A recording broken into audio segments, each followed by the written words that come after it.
Hi hello friends, நான் உங்கள் அனிதா. சுவையான தமிழ் சமையலில் வந்து இன்றைக்கி பாரம்பரியமான முறையில் மீன் மண்பானை மீன் குழம்பு வைக்க போகிறோம். அதுக்கு தேவையான அளவுக்கு மீன் எடுத்துக்கோங்க.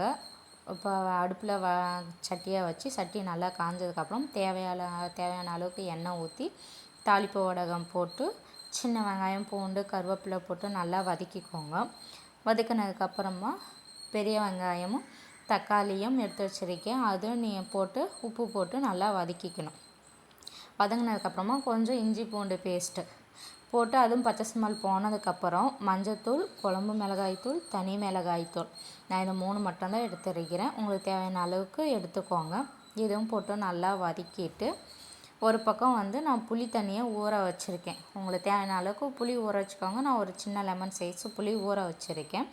அதை கரைச்சி நம்ம இதில் ஊற்றிக்கணும். சட்டியில் ஊற்றி தேவையான அளவுக்கு புளிப்பு காரெல்லாம் பார்த்து சேர்த்துக்கோங்க. தண்ணி ஊற்றி அப்புறம் கொஞ்சம் தேங்காய் எடுத்து வச்சு அதையும் நான் அரைச்சி வச்சுருக்கேன். குழம்பு நல்லா கொதிஞ்சதுக்கப்புறம் நம்ம அரைச்சி வச்ச தேங்காவை போட்டு நல்லா நுர மேலே பொங்குற வரைக்கும் நம்ம வந்து குழம்பு கொதிக்க வைக்கணும். கொதித்ததுக்கப்புறம் கொஞ்சம் கொத்தமல்லி தழையை போடுறோம். கொத்தமல்லி தழையை போட்டு நல்லா குழம்பு அதுவும் கொஞ்சம் ஒரு 5 நிமிஷம் கொதிஞ்சதுக்கப்புறம் மீனை போடுறோம். மீனை போட்டு கொதிஞ்சதுக்கப்புறம் நல்லா சுண்டி வரும். அந்த டைமில் நம்ம இறக்கிற வேண்டியதான். சுவையான மீன் குழம்பு ரெடி.